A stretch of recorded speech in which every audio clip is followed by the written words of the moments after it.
Hi, this is Sondra Sneed, and we'll begin our story in just a minute. I first want to take a second to thank my client Benedict and his family for funding this session. Without that funding, this information may have never come about because it's very difficult for me to answer my own questions.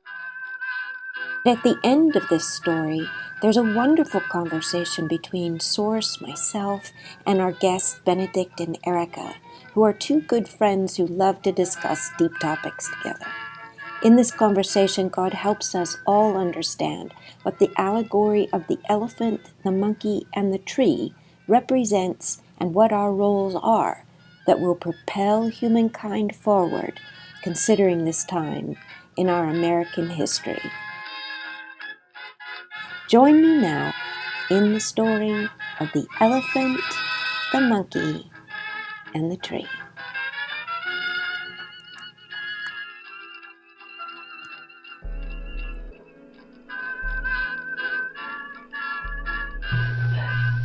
Once upon a time, in a land far away, there lived an elephant that had nothing to say. Every elephant knows, has something to say, and always says what they believe. But this elephant didn't. And every attempt it tried to make to say something that everyone else could understand with relation to how it felt, what it thought, it couldn't say it because it knew that the minute it started to speak, everyone would talk in front of it, and it would forget what it was going to say before it started to speak.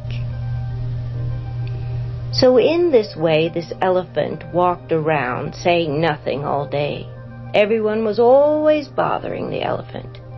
Why don't you talk? Everybody else talks. You never talk. You never say what's on your mind, and you certainly don't give your opinion when other people are talking. All of the elephants talk but you. You're always quiet.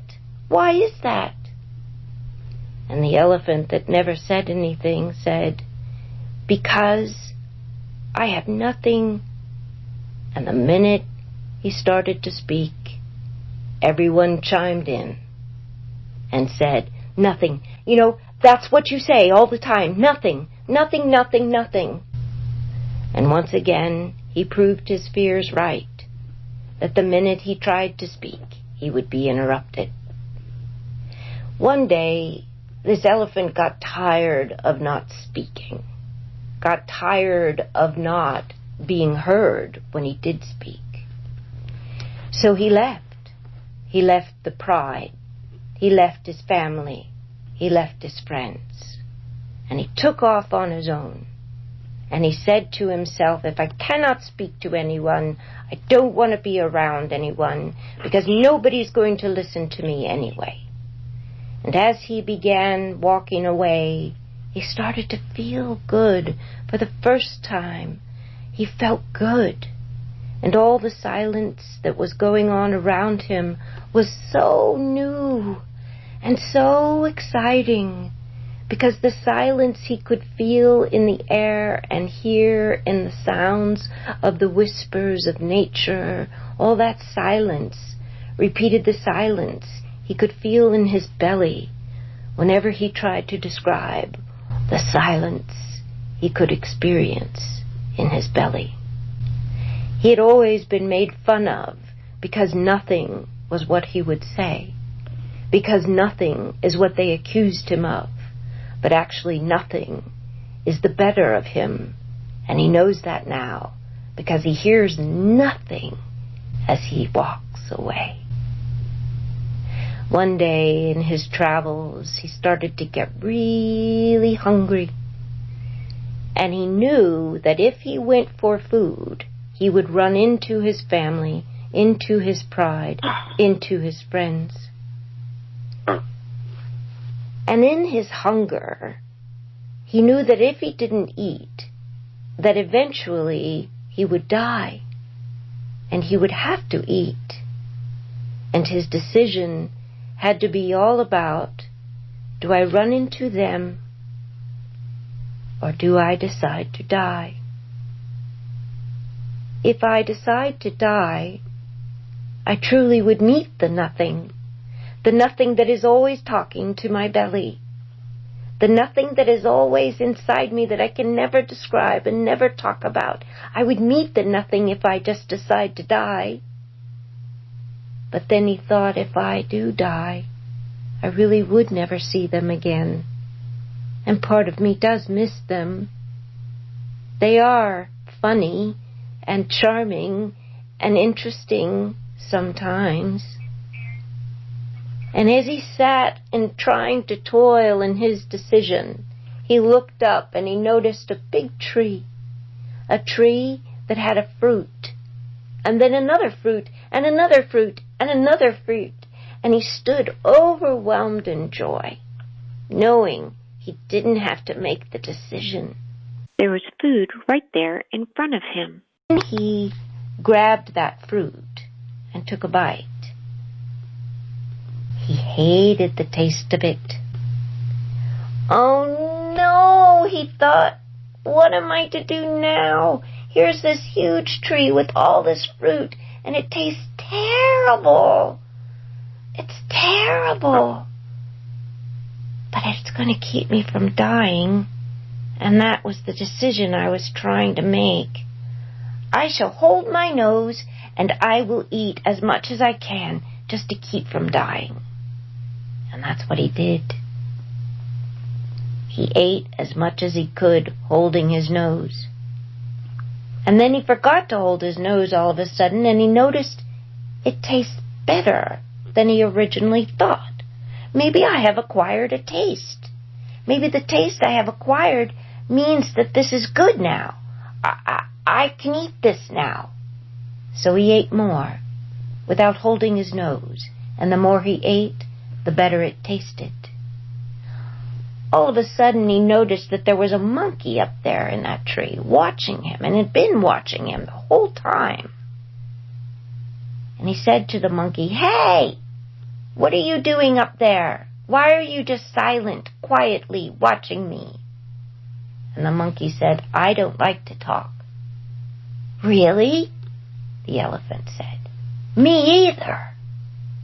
"What do you mean? You just talk to me?"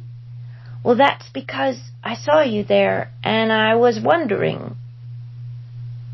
And the monkey noticed something about this elephant, something he never got from the other monkeys that he would hang around and be around, and his family and his friends. He noticed the elephant listened to what he said and didn't interrupt him, but responded to what he said like he cared about what he said. And so the monkey said to the elephant, "Do you know about the nothing?" And the elephant became overjoyed, just began squirting and screaming out of his nostrils all this joy that he had kept inside for so long about the nothing. And he said to the monkey, "You don't know how long I've waited to talk about the nothing. Nobody believes me. Nobody listens to me. They just accuse me of being nothing when I'm trying to talk about the nothing." And the monkey jumped down from the tree, all excited about what the elephant had just said, because he was in complete agreement. And the elephant said, "What do you know about the nothing?" And the monkey said, "Everything I've ever known about me came from the nothing. I sit and I think, and the nothing tells me anything I want to know. It tells me answers to questions I have, and it tells me what I am. And it tells me that all the something that I am has come out of the nothing. So it tells me it created me." And the elephant says, "Oh my God, that's exactly what I heard from the nothing, that I am a creation of the nothing." And nobody ever believes me even when I try to begin, because they'll say, nothing can come from nothing. Something can only come from something. And I disagree with them, and they with me, and it becomes a big argument, and they never learn about the nothing. But you seem to know everything about the nothing, everything I know about the nothing. And the monkey and the elephant became very close. And together they walked along life, learning from the nothing inside themselves about the life that they were experiencing with each other. One day the monkey said, I miss my friends. I miss my family. And you know, we've been walking so long, I forgot where they live.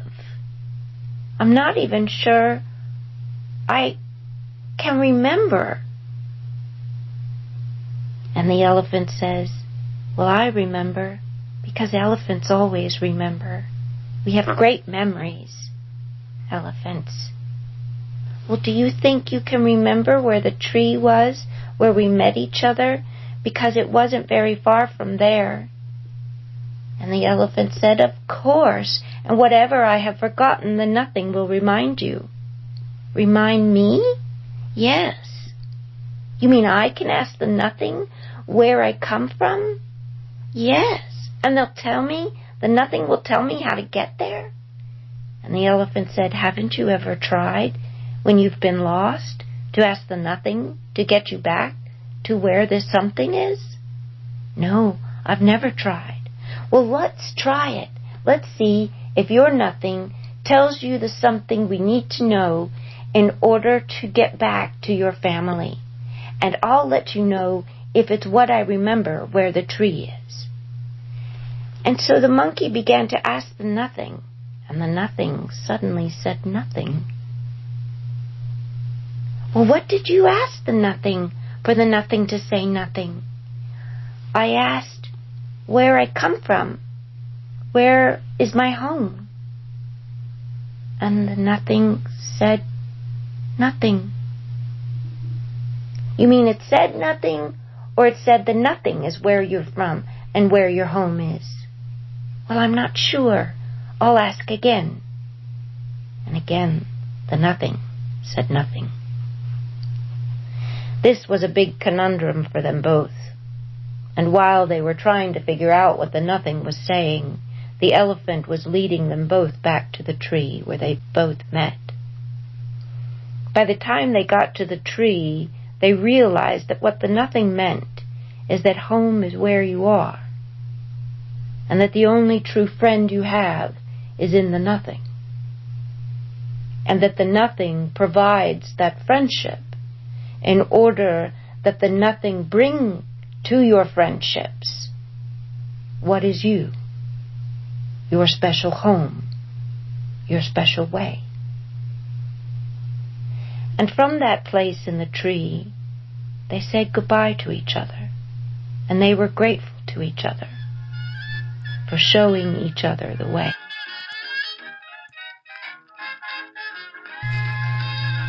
Now, in this story are two characters, but three conditions of each character. So that would be 6 conditions. And it's in these 6 conditions that we're going to help to answer the question that you both have attempted to ask. So, what are the 6 conditions? So 3 conditions of each. What are the 6 conditions that are related to this story? Start with the elephant. The elephant? Well, there's the condition of being in the elephant's community, but not herd. Okay. And there is the condition of the solitary wander, and then there's the condition of the wandering together. So that would be 3. The condition of not heard we would identify as hungry.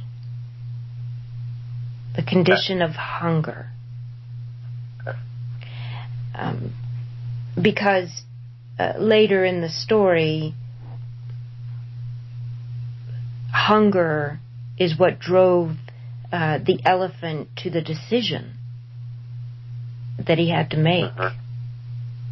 To die or die. To die from not being himself, not getting to be what he is, that is his own nature, his own way, his own listening, his own expression. So that is a hunger in that condition. And the solitude, or being solitary as a result of this hunger, having to isolate himself from reminders of what won't be heard, what is just ignored.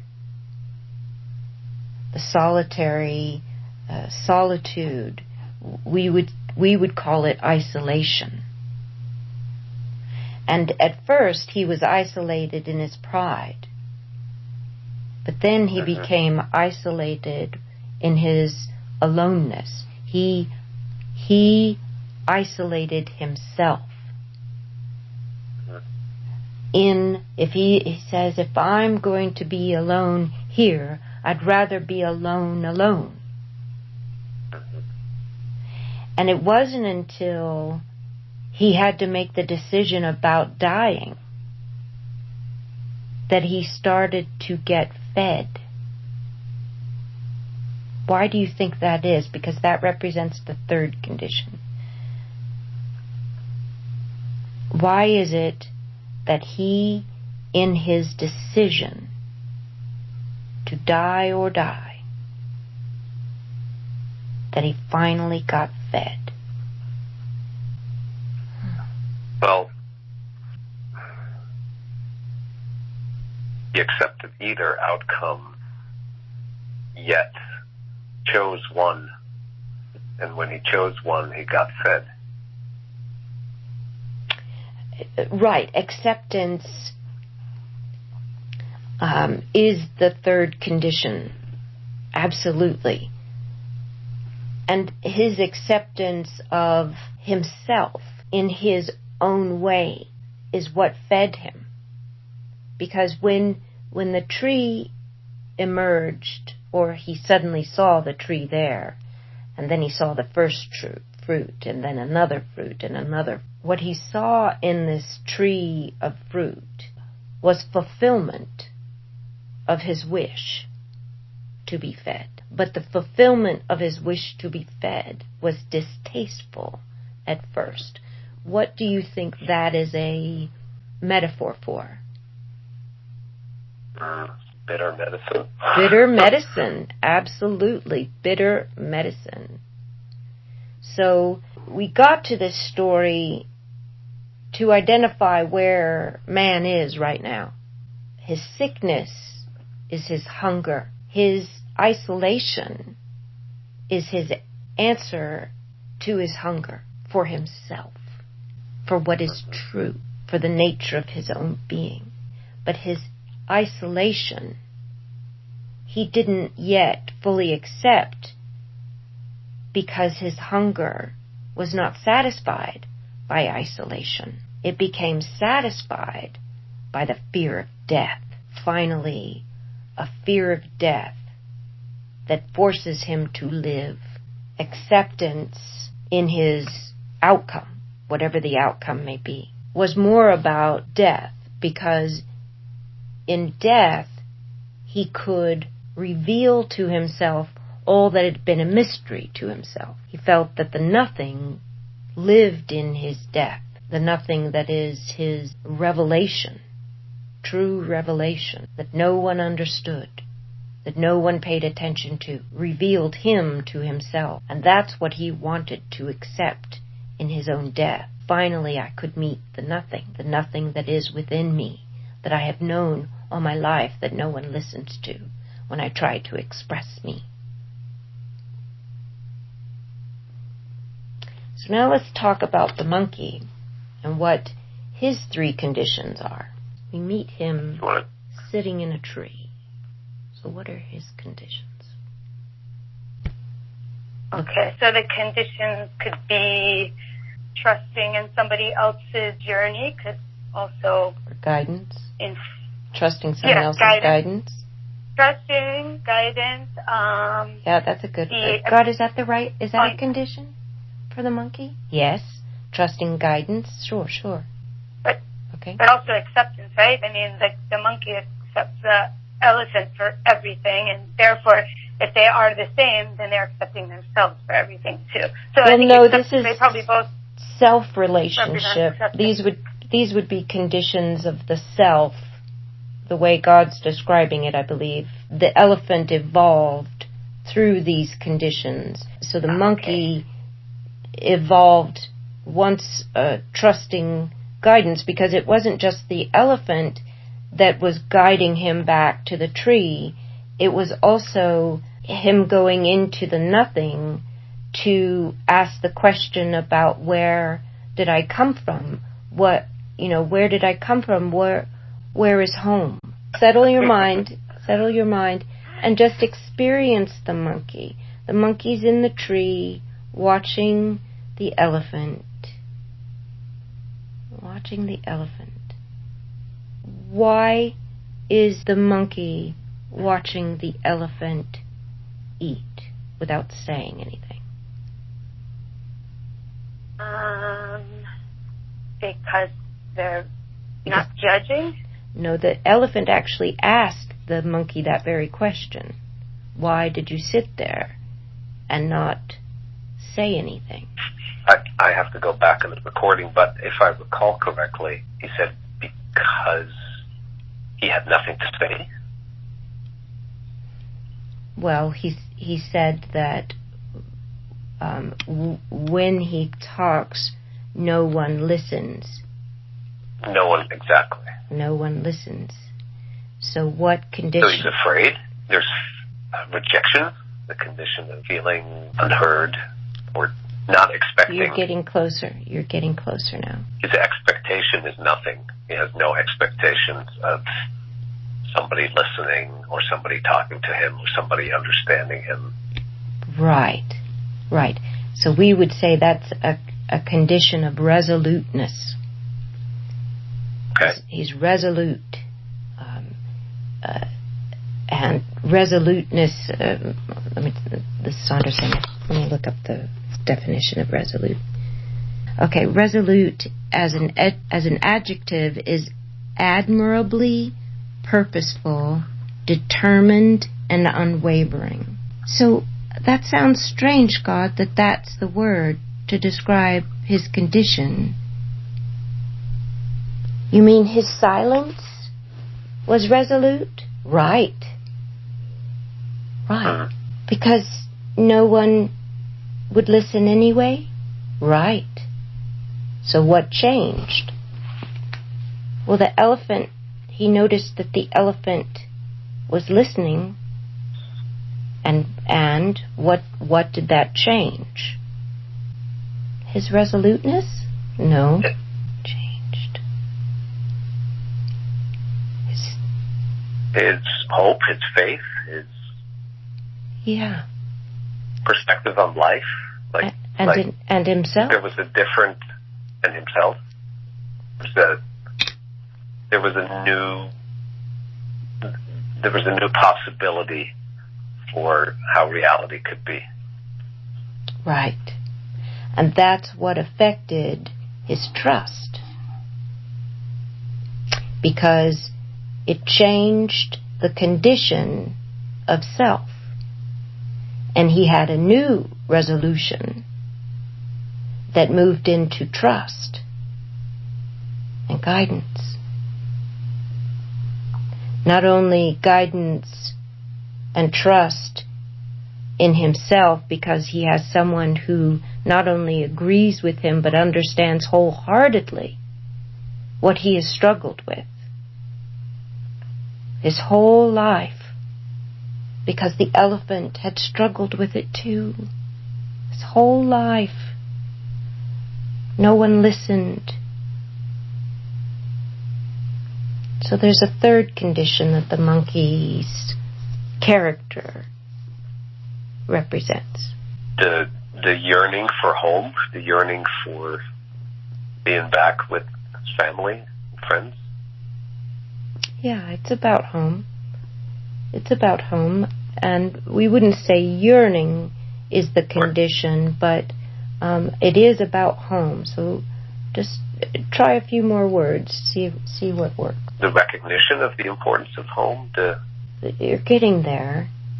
Getting there. embrace, the clarity. Feel into what they resolve in the question on the journey back to the tree. What they discovered on that journey back to the tree. What home is. Well, home is where you are.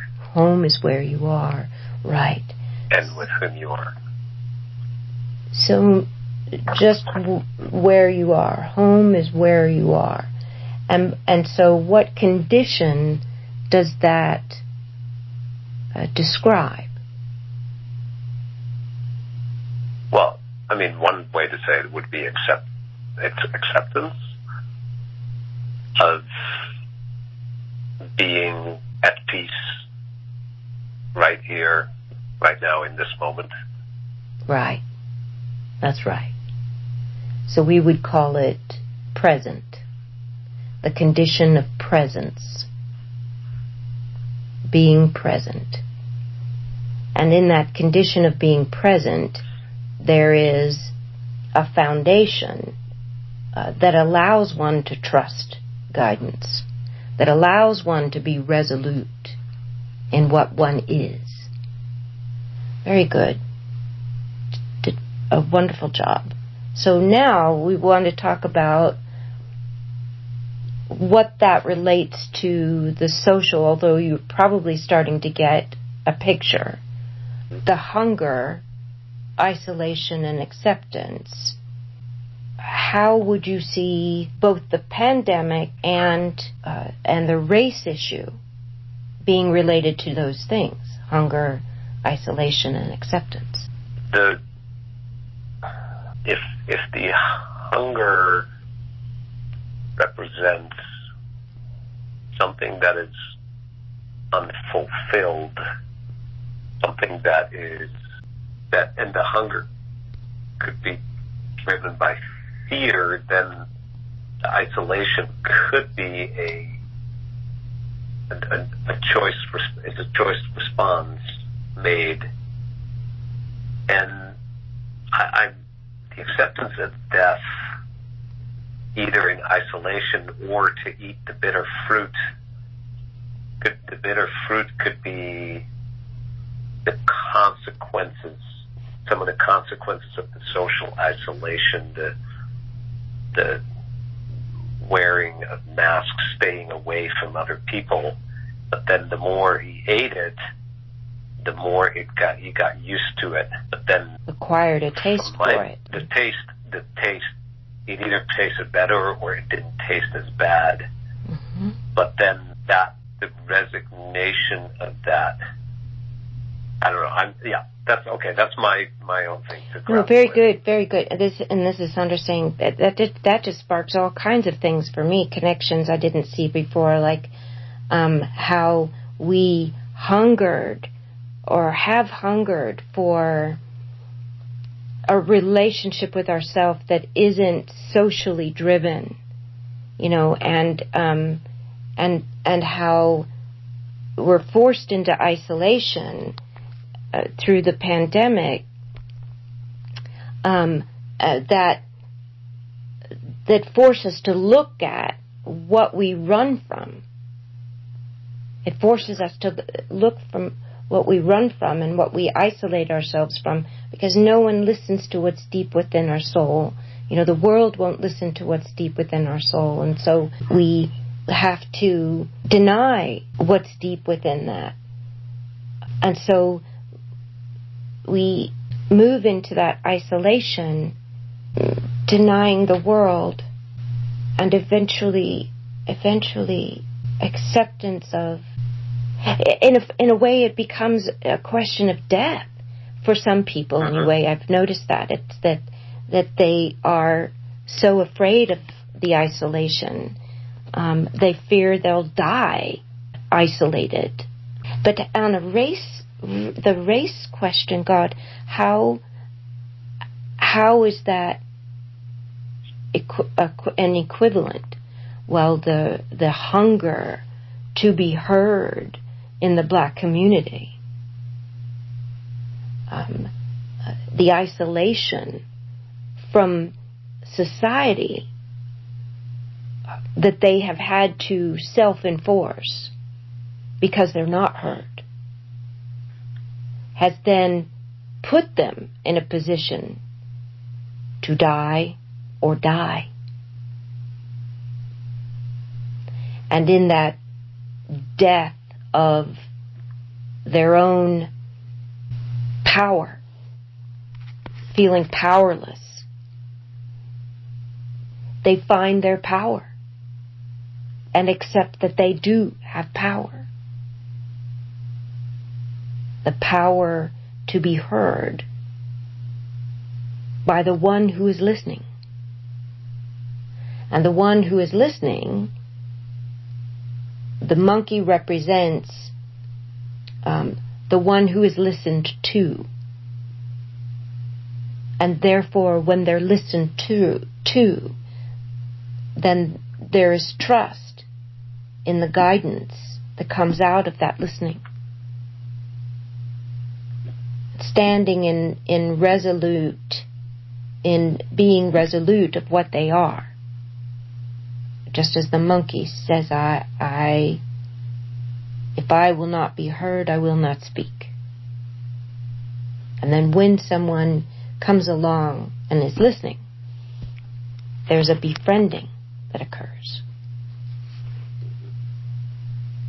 And full presence of self can finally be made socially. And how that is represented in the pandemic is that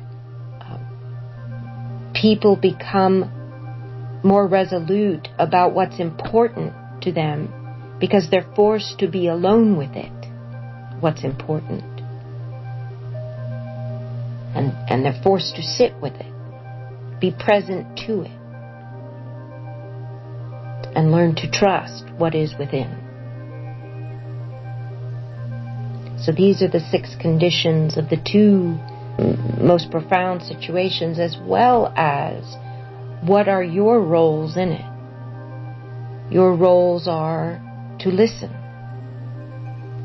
to speak, to be heard, to accept, be present, to be resolute in what you are so that what you fear doesn't tear you apart inside. Because what others say don't represent you, but it is their fears that they are expressing. You can still be resolute in who you are and still listen and be present to something that hurts.